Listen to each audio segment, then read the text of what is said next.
In the summer of '63, the headlines tell the story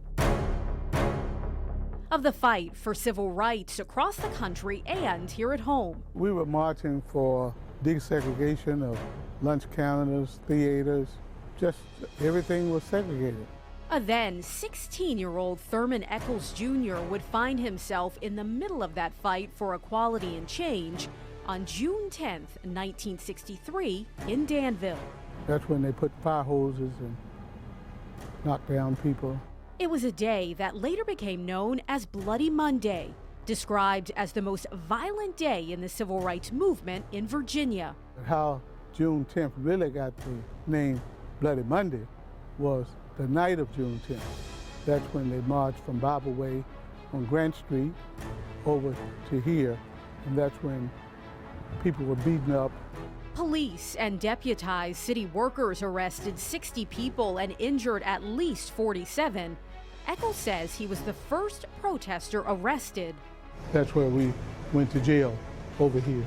And says he can see the similarities between the fight then and now. If anybody thinks that we have arrived, they're mistaken. We still made a lot of progress, but there's a lot of progress needs to be made. Historians will tell you to understand the present struggle, we must look to the past and finally reckon with what's been described as America's original sin, slavery. If we see America, we see remnants of slavery. There is no America as we know it without slavery. It's basically that simple. Dr. Warnie Reed, director of the Race and Social Policy Research Center at Virginia Tech, says the notion that came with it, that black people were inferior to white people, touched just about every aspect of society. So virtually all of the institutions in America, I shouldn't say all, almost all, were built by slaves and the result of slavery. Even after the abolition of slavery following the Civil War, black codes, which were laws that limited the freedom of African Americans, voter suppression, and the birth of Jim Crow laws and segregation, paved the way for the continued legal oppression of black Americans. With the redemption, with the end of Reconstruction in the 1880s and 1890s, systems were built to reinstate white supremacy, and those systems carried into the 20th century. People across Southwest and Central Virginia fought back against those systems. This protest in Lynchburg against segregated food service at the Woolworth store. Marchers lined Main Street in Farmville in July of '63 with the message, "Integration now, not later." And demonstrators took to the streets of downtown Roanoke in July of '68 to protest after 2 black women were denied educational opportunities.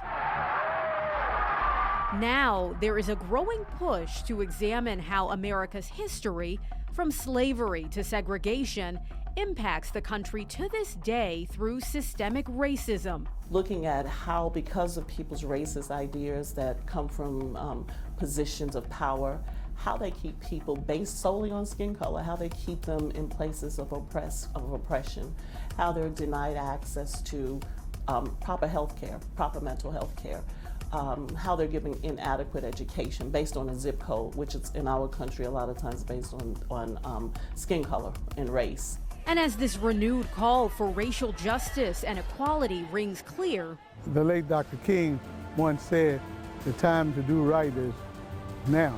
Reverend Eccles says it's important to recognize where we've been.